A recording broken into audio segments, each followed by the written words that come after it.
E nós pegamos a nossa cruz agora e pedimos que o Senhor proteja cada um. Senhor, sela agora os nossos olhos, os nossos ouvidos, a nossa boca, o nosso coração. Senhor, sela agora os nossos pensamentos. Faça o sinal da cruz na sua testa, mais de uma vez. Que o sangue de Jesus cele agora os meus pensamentos, me proteja de todas as ciladas do inimigo. Pedimos perdão, Senhor, e reparação por todos os nossos erros, pecados e falhas. E que o Teu sangue precioso agora lave a nós que somos pecadores. Não olheis os nossos pecados, mas a fé que anima a vossa igreja. E nessa fé nós te pedimos que o Teu sangue nos lave e que a Tua cruz nesse momento quebre toda a cilada e armadilha do inimigo que deseja nos impedir de ouvir a vossa palavra. Por isso reza comigo a oração de São Bento. A cruz sagrada seja a minha luz, não seja o dragão meu guia. Retira-te, Satanás, nunca me aconselhes coisas vãs. É mal que tu me ofereces, bebe tu mesmo dos teus venenos. A cruz sagrada seja minha luz, não seja o dragão meu guia. Retira-te, Satanás, nunca me aconselhes coisas vãs. É mal que tu me ofereces, bebe tu mesmo dos teus venenos. A cruz sagrada seja minha luz, não seja o dragão meu guia. Retira-te, Satanás, nunca me aconselhes coisas vãs. É mal que tu me ofereces, bebe tu mesmo dos teus venenos. Ó Maria concebida sem pecado, rogai por nós que recorremos a vós. permiti que vos louve, ó Virgem Sagrada. Dai-me força contra os vossos inimigos. Em nome do Pai, do Filho e do Espírito Santo. Amém. Selados e protegidos pelos anjos de Deus, selados debaixo do sangue de Jesus e do manto de Maria, nós queremos hoje abrir o nosso coração para todo esse fortalecimento que o Senhor tem nos dado, toda essa armadura do cristão que o Senhor tem nos revestido e nos dado uma mente sã, um coração equilibrado e confiante no Senhor. Porque nós não contamos com as nossas forças, mas com a força de Deus, com as armas do Senhor. Meu irmão, minha irmã, Nossa Senhora é chamada também de Torre de Davi. O Cântico dos Cânticos na Bíblia vai dizer que a Torre de Davi tinha mais de 1000 escudos. Eram as armas que ficavam guardadas lá dentro dessa torre. E quando o povo de Deus ia guerrear, ali naquela torre pegava as armas para vencer a batalha. E Nossa Senhora está comigo e com você. Nossa Senhora está acompanhando esse fortalecimento e nos dando as armas para vencer. E lá no Cântico dos Cânticos diz a palavra de Deus que na Torre de Davi tinham mais de 1000 escudos. São Paulo vai dizer em Efésios capítulo 6 que na armadura do cristão nós devemos sobretudo embraçar, quer dizer, eles colocavam aqui o braço dentro do escudo, né? Embraçar o escudo da fé, para que os dardos, as flechas inflamadas, flechas de fogo, flechas de maldição, que são principalmente palavras, mas também todo tipo de feitiço, bruxaria, que são feitos, todo tipo de arma do inimigo, se nós embraçarmos esse escudo, todas essas flechas do inimigo na sua vida vão cair por terra. E como diz outro salmo, Salmo 90, 1000 cairão ao teu lado, 10.000 do outro lado, e tu não serás atingido. Porque a mim se confiou, eu hei de livrá-lo. É uma condição. Para você receber essa proteção, você precisa embraçar o escudo da fé. Quando nós começamos na caminhada, nós temos uma experiência profunda com Deus. E essa experiência vai dando ao nosso coração desejo do céu, desejo de Deus, desejo de santidade, desejo de renunciar àquilo que não é bom, àquilo que não é de Deus. E no tempo da caminhada é que a nossa fé vai amadurecendo. Nos primeiros dias a nossa fé é muito infantil ainda. É muito, me desculpa dizer, de pele, né? A nossa fé é muito assim, inclusive tem gente que às vezes abandona a igreja porque diz, eu fui para um outro lugar e tive uma sensação diferente, e tive um arrepio naquele lugar, e eu chorei, cantou uma música bonita. No início da caminhada, a fé ainda é muito ligada a sentimentalismo, muitas vezes, né? Ainda está preso no sentimento, e fé não é sentimento. Fé é muito mais do que sentimento. Você tem uma experiência profunda do amor de Deus, sim, mas você não se prende na música, você não se prende nos sinais que Deus dá, você não adora a graça de Deus, mas você adora o Deus da graça. Você não segue a Deus porque Ele te dá coisas, mas porque Ele é amável, porque Ele é bom, porque Ele está acima de tudo na sua vida. A fé vai amadurecendo. E quando a nossa fé já está um pouco mais madura, ninguém pode te abalar. Ninguém. Os grandes santos passaram pela prova de fogo na fé. E mesmo nas provas mais difíceis, ninguém conseguia abalar. Como uma muralha de bronze, como Deus diz a Jeremias, farei de ti uma muralha de bronze. Eles tentarão contra você, mas não conseguirão, porque eu estou contigo. Isso é a fé verdadeira que o Senhor quer nos revestir. O Senhor quer te fazer amadurecer. Talvez no começo da sua caminhada, você use um escudo ainda de papelão, não é? Depois você vai usar talvez o escudo de couro, como era costume usar. Depois o escudo de bronze, o escudo de ferro. E você vai amadurecendo cada vez mais na fé. Agora, o Senhor deseja que essa fé seja verdadeira.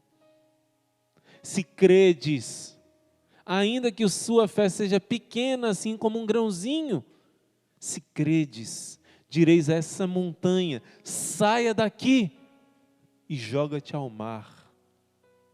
Qual é a montanha que existe dentro do seu coração e que está te oprimindo?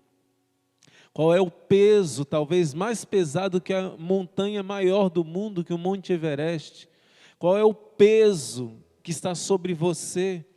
Qual é a montanha que precisa ser ordenada? Saia daqui. Qual é a opressão que está sobre a sua mente, sobre o seu coração?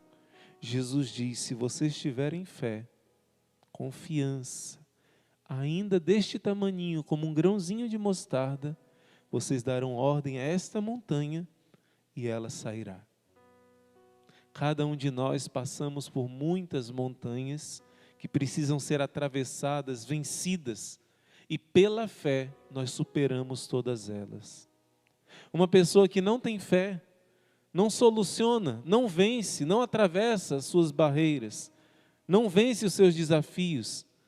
Uma pessoa que não tem fé, ela busca solução, ela busca sua válvula de escape nos prazeres mundanos, nas seduções e mentiras do mundo. Ela não resolve o problema, ela esquece, ela se distrai dos problemas, mas o problema continua dentro, porque só pela fé verdadeira pode ser vencida. Mas gente, muita gente hoje diz que tem fé. Infelizmente, um mal muito grande que entrou no mundo, né, nesses últimos tempos, nesse século passado, foi o mal do ateísmo.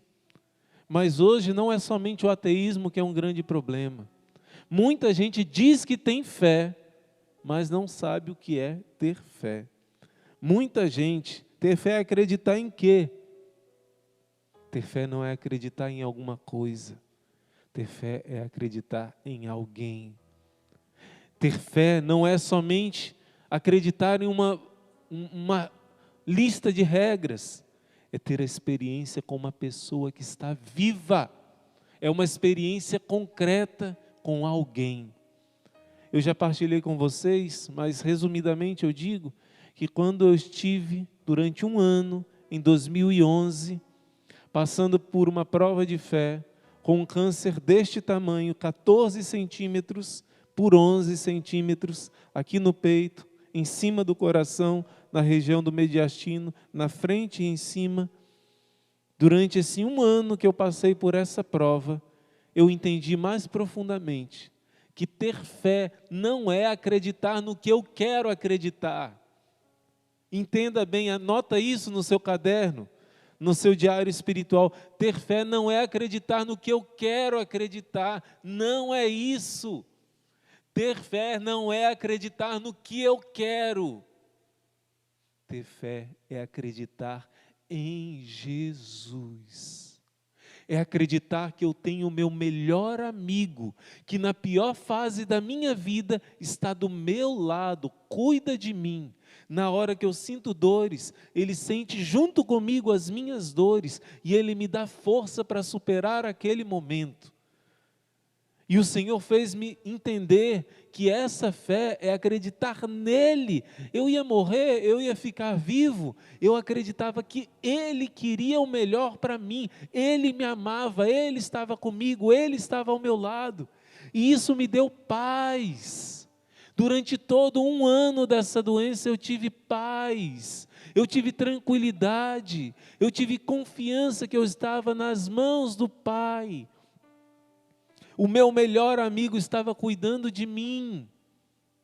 E eu fui entendendo nesse período que ter fé não é acreditar. Eu quero ser curado, eu tenho que ser curado e eu acredito na cura. Não, eu acredito em Jesus. Se Ele fizer assim, eu fico curado. Se Ele fizer assim, eu vou para o céu.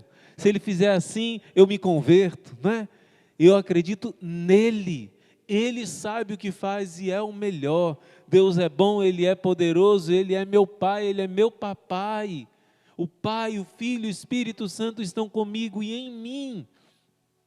Várias vezes eu precisei ficar sozinho, porque a minha defesa baixou, a quimioterapia fez acabar toda a defesa do meu organismo. O que significa isso? Que se uma bactériazinha entrasse, se um vírusinho entrasse, se eu pegasse uma gripe, eu morria. E eu tinha que ficar na intercorrência do hospital, e ali não podia ter nenhuma visita, ali não podia ter nenhuma companhia. Eu me senti totalmente feliz e em paz. Não me senti sozinho hora nenhuma, ou como diz São João da Cruz, ó solidão acompanhada, solidão sonora, não é? Foi um momento de graça, de paz, mesmo no meio daquela doença. Então, eu digo para você que fé não é acreditar no que eu quero, é acreditar nele. Uma vez propuseram para a Igreja Católica, na época do Papa João Paulo II, lá pelo ano 2000, tenho quase certeza que foi no ano 2000, deram a ideia, a ONU propôs para o cardeal que estava na reunião da ONU, vamos fazer uma igreja mundial, vamos juntar todas as igrejas para fazer uma igreja só, que todas as pessoas sigam. Vamos pegar um pedaço de cada religião e criar uma igreja única para unir todas as pessoas do mundo. E o cardeal disse que isso não seria possível para a Igreja Católica. Todos queriam fazer aquilo, todos ficaram decepcionados. E pouco tempo depois, o Papa João Paulo II pediu que o seu cardeal, chamado Ratzinger, acho que você conhece, compusesse um documento. E nesse documento ele explicava por que a Igreja Católica não podia fazer uma religião misturada de todos, né? Um pedacinho de cada religião. E esse documento lindo chamado Dominus Jesus. O documento Dominus Jesus, o Papa Bento XVI, antes de ser Papa, escreve assim: olha, é algo muito bonito, o que existe dentro de várias religiões antigas, o budismo, o hinduísmo, né, no islamismo, várias outras religiões, existe algo belo, que é o homem buscando a Deus. Até mesmo nos pagãos, o homem buscando a Deus. Mas a religião cristã não acredita que é o homem buscando a Deus. Na religião cristã, foi Deus que buscou o homem. Foi Deus que desceu do céu e revelou a sua face na pessoa de Jesus Cristo. Foi o único que disse que iria vencer a morte e venceu. Foi o único que disse: eu sou o caminho, a verdade e a vida, e que provou isso com a sua vida, com a sua morte e com a sua ressurreição, e o seu túmulo está vazio. Foi o único que ensinou a amar os inimigos, a servir até os inimigos, e ele amou e serviu até o fim, até os seus inimigos. É o único que disse que eu sou a porta das ovelhas, todos que vierem fora de mim são lobos, enganadores. Eu sou o caminho, a verdade e a vida, e ninguém pode ir ao Pai a não ser por mim. E a igreja escrevia nesse documento que respeitava e admirava o que há de belo em cada religião, mas na verdade as outras são o homem buscando a Deus. Jesus é Deus que se fez homem e veio ao encontro do homem. Então Jesus é o único, a única fé verdadeira é Jesus. Não existe outra fé a não ser Jesus. Se uma pessoa em qualquer outra religião chama por Deus, clama a misericórdia de Deus, claro que Deus ouve, mas é por meio de Jesus que o Pai socorre. Jesus é o único caminho, Jesus é o único, Jesus é o único, e Jesus veio para salvar a todos. Jesus veio socorrer. Deus quer que todos se salvem e cheguem ao conhecimento da verdade. Porém, existe um outro perigo. Hoje em dia, cada um quer ter o seu Jesus diferente. Gente, é um perigo muito grande que a gente corre agora. Cada um quer ter o Jesus do seu jeito. O meu Jesus diz que é permitido eu ter uma vida de farra, de bagunça. O meu Jesus diz que é permitido às vezes eu mentir quando é necessário, uma mentirinha pequena. O meu Jesus diz que não tem problema o pecado da gula, o pecado da avareza, às vezes um pouquinho de inveja, um pouquinho de vaidade e soberba. O meu Jesus pensa diferente do seu Jesus. O meu Jesus interpreta a Bíblia de um jeito, o meu Jesus interpreta de outro. Gente, a gente vive no meio de uma confusão da fé. Isso de maneira forte começou quando Lutero dizia que cada pessoa pode interpretar a Bíblia do seu jeito. Cada pessoa tem o Espírito Santo e todos vão ser conduzidos pela Bíblia para a mesma verdade. Mentira. O próprio Lutero, antes de morrer, diz: eu cometi um grande engano. Um grande engano. Não é possível que todos possam interpretar a Bíblia, porque cada um tem uma sentença diferente na cabeça. O próprio Lutero reconheceu esse erro. Só que a partir daí, cada país foi surgindo a sua religião própria. Cada país foi se separando da igreja de Cristo e fundando a sua igreja. Lutero lá na Alemanha, Calvino na França, né? Um outro na Suíça, o Henrique VIII, o rei lá na Inglaterra, e cada um foi criando a sua igreja. Só que o tempo que a gente vive já piorou muito, não é em cada país, é em cada esquina. Só que cada esquina também já passou, porque hoje tem pessoas perseguindo a religião de Jesus e dizendo que não pode seguir a religião, que você é a religião, você faz a religião do seu jeito. Gente, isso é Lúcifer, isso é a apostasia que Paulo falava na Bíblia, isso é o abandono da fé verdadeira. Então hoje o Senhor quer te trazer cura e libertação, quer te trazer a salvação, mas você precisa buscar a verdade. Quem busca a verdade, diz Santa Edith Stein, está buscando a Deus. Seja coerente com a sua busca. E olha só, gente, eu quero mostrar para vocês aqui uma palavra que Nossa Senhora, em Fátima, revelou a Jacinta, aquela criança. Nossa Senhora aparece não para trazer uma doutrina nova, mas para apontar para o seu Filho Jesus, que está presente na Igreja Católica, na Eucaristia. Claro que Jesus socorre os outros cristãos que estão afastados também, mas todas as graças vêm da Eucaristia, todas as graças vêm da missa, todas as graças vêm do corpo de Cristo, que une o céu e a terra. Nossa Senhora apareceu em Fátima e disse assim para Jacinta, olha o que a Jacinta disse: ai daqueles que perseguem a religião de nosso Senhor. Se os governantes deixassem em paz a igreja e dessem liberdade à santa religião, seriam abençoados por Deus. Mais uma vez eu vou dizer, ai daqueles que perseguem a religião de nosso Senhor. Hoje em dia está na moda dizer que religião faz mal. Você deve ter fé em Jesus do seu jeito. Religião faz mal. Gente, até gente da igreja está dizendo isso. No meio espírita, no meio protestante, no meio espírita, era muito comum se ouvir isso. Mas hoje a gente ouve isso até de pessoas que se dizem católicos. Religião não é necessária. Vou repetir o que Nossa Senhora disse para Jacinta. Ai dos que perseguem a religião de nosso Senhor. Ai daqueles que perseguem a religião de nosso Senhor. E o Senhor está dizendo que você pode, pessoas que falam mal da igreja, podem fazer como os fariseus que estavam perseguindo a Cristo. E um fariseu notável disse, Gamaliel, olha, cuidado, pode ser que vocês estejam perseguindo o próprio Deus sem saber. Vai que essa religião, o cristianismo que estava surgindo, vai que é de Deus. Se não for de Deus, isso vai acabar. Mas se for de Deus, pode ser que vocês estejam perseguindo o próprio Deus. O próprio São Paulo perseguia os cristãos e Jesus apareceu para ele dizendo, Saulo, por que tu me persegues? Quem persegue a religião de Cristo, persegue a Cristo.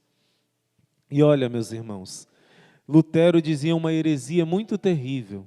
Ele dizia assim, todas as coisas estão somente na Bíblia. Você não precisa da igreja, só da Bíblia. Tudo está na Bíblia. Ué, na Bíblia não está escrito que tudo está na Bíblia. O contrário. Na Bíblia diz assim, olha, se fosse escrever tudo, não caberia nem todos os livros da terra. Está lá no capítulo 22 de São João, 21 de São João. Se fosse escrever tudo, nem todos os livros da terra caberiam para dizer tudo que Jesus fez, de milagres, de graças, não é? Mas na Bíblia está escrito assim, Efésios capítulo 4. Deixa eu abrir aqui para ler para você. Efésios capítulo 4, está escrito assim, existe um só corpo, um só Espírito, como também foste chamado a só uma esperança da vossa vocação. Existe um só Senhor, uma só fé, um só batismo, um só Deus, Pai de todos, o que é sobre todos, por todos e em todos. Está dizendo que só existe uma fé e um batismo. Só existe uma fé. Então por que cada cristão acredita diferente? Por que cada cristão acredita do seu jeito? Por que hoje em dia estão formando cada vez doutrinas novas? Uma vez eu vi uma discussão de pastores protestantes. Se poderia viver pessoas do mesmo sexo ou não, uma pastora defendia isso e o outro dizia que não. Aí depois trouxeram um pastor que dizia que a Trindade não existia, que Jesus mesmo era o Pai, o Filho e o Espírito Santo ao mesmo tempo, e outro pastor que dizia que a Trindade existia. Um pastor que acreditava numa coisa e outro noutra, e cada um tem a sua ideia diferente. Afinal, aonde está a verdade? Olha, gente, nesses 5 dias que você está conosco, nesse fortalecimento, eu garanto, se o seu coração está aberto, você vai entender onde está a fé verdadeira. Eu quero pedir que você abra a sua Bíblia ou anote a passagem de 1 João, capítulo 4, versículo 6. Eu acabei de ler com você Efésios 4, que diz que existe uma só fé. Se você quiser anotar, Efésios 4, versículo 5. Existe uma só fé, um só batismo. Como é que a pessoa foi batizada, né, e depois vai ser batizada de novo noutra igreja? Você está negando a Bíblia, você está negando a sua fé. É algo grave, né? Não tem efeito nenhum um outro batismo. E olha só, 1 João capítulo 4, versículo 6 vai dizer assim: nós, porém, somos de Deus. Quem conhece a Deus, João Evangelista está escrevendo isso, nos ouve. E quem não é de Deus, não nos ouve. E é nisso que reconhecemos o Espírito da verdade e o Espírito do erro. 1 João capítulo 4, versículo 6. O apóstolo São João está dizendo em nome dos apóstolos: olha, você quer saber discernir onde está o erro e onde está a verdade? Quem ouve os ensinamentos dos apóstolos está na verdade. Quem não nos ouve, nós os apóstolos, está no erro. E quando João morreu, João deixou um sucessor. Por exemplo, São Policarpo era um amigo e discípulo de São João, não é? São Policarpo depois deixou um outro amigo e sucessor. Santo Irineu era amigo e discípulo de São Policarpo, que por sua vez foi amigo e discípulo de São João. Existia uma continuidade. 2 Timóteo capítulo 2, versículo 2, está escrito: aquilo que ouviste na presença de muitas testemunhas, de homens fiéis, procura transmitir também a homens fiéis, que por sua vez saibam instruir a outros. Você está entendendo a multiplicação? O que você aprendeu, transmite a pessoas fiéis, que possam depois instruir outras. Na segunda carta de São Pedro ele vai dizer: eu já sei que chegou perto a hora da minha morte, mas pode deixar que eu estou preparando tudo para que a doutrina continue sendo pregada com fidelidade. Pedro morreu, sucedeu Pedro Lino. Lino morreu, sucedeu Lino Cleto. Depois Anacleto, depois Clemente e depois os papas até hoje.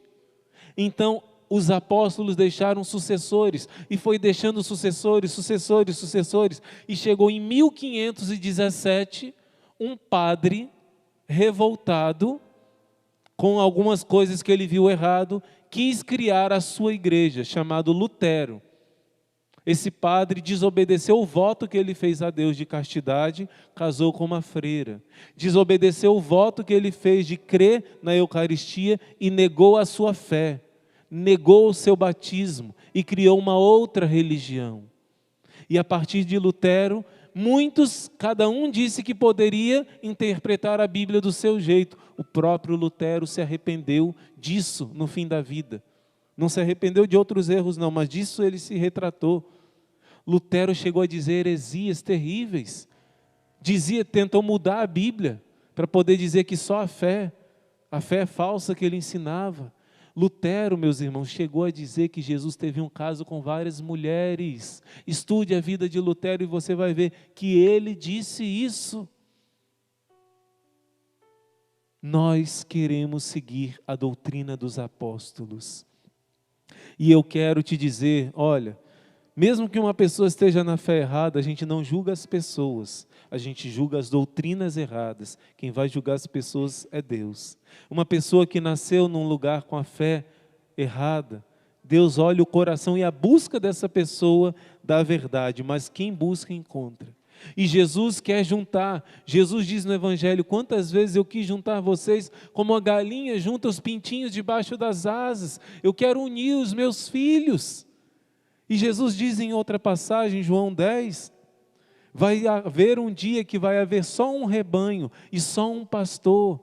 Jesus quer reunir todos num só rebanho, num só pastor, trazer a unidade da fé, a verdadeira fé. E gente, quem tem essa fé verdadeira que Jesus deixou, a fé na Eucaristia, a fé nos 10 mandamentos, nos 7 sacramentos, a fé nos apóstolos, a fé apostólica, como diz a nossa irmã Maria Raquel, às vezes até forte assim, né? Não só aqui na telinha não, ela diz fora também, não é, irmã Maria Raquel? Quem tem fé é invencível, né? É invencível. Quem tem a verdadeira fé, meus irmãos, isso é verdade. Se Jesus diz, não tem montanha que você não consiga tirar do seu caminho, que você consiga superar. Quem tem a fé verdadeira é invencível. Eu quero dizer para você, a igreja é mãe, e porque a igreja sabe que para a gente se manter na verdadeira fé, na ressurreição de Cristo, na morte e ressurreição de Cristo, a igreja faz a gente celebrar toda semana a Páscoa. Toda semana nós meditamos a paixão de Cristo na sexta-feira, o tempo que ele ficou no túmulo no sábado, por isso é o consolo a Nossa Senhora, e no domingo, toda missa de domingo é a celebração da vitória da fé. Eis a vitória que vence o mundo, diz a Bíblia, a nossa fé.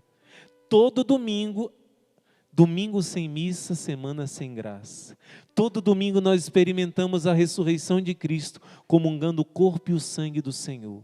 Mas existe um domingo que é o domingo por excelência, de celebrar a vitória de Cristo, celebrar a nossa fé. E esse é o domingo mais importante de todo o ano. É o domingo que fortalece a nossa fé. Você sabia que o cristão católico é obrigado, ao menos uma vez no ano, a fazer a comunhão? Quando? Na Páscoa.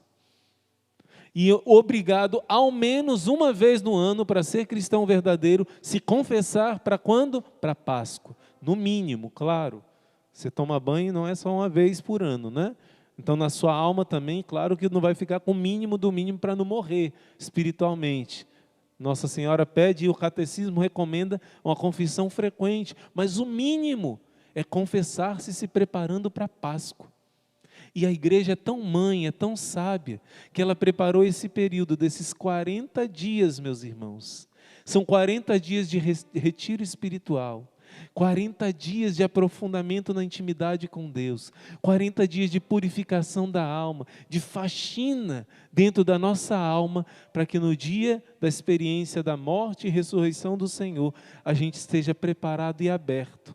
E quem se prepara bem, experimenta algo maravilhoso no período da Páscoa, no sábado santo, no domingo da ressurreição. A igreja é tão materna que preparou para mim e para você esse tempo maravilhoso. E o que é triste? Muitos católicos não sabem viver esse tempo especial que revigora a nossa fé. A igreja preparou um retiro espiritual todos os anos para nós católicos, mas muitos católicos não sabem viver esse retiro espiritual, não sabem fortalecer a sua fé. E o que acontece? Acabam indo buscar em falsas ideologias, seitas, que foram fundadas por homens, que mudam a sã doutrina da salvação, que interpretam a Bíblia do seu jeito, porque não souberam viver o que a fé da igreja ensina.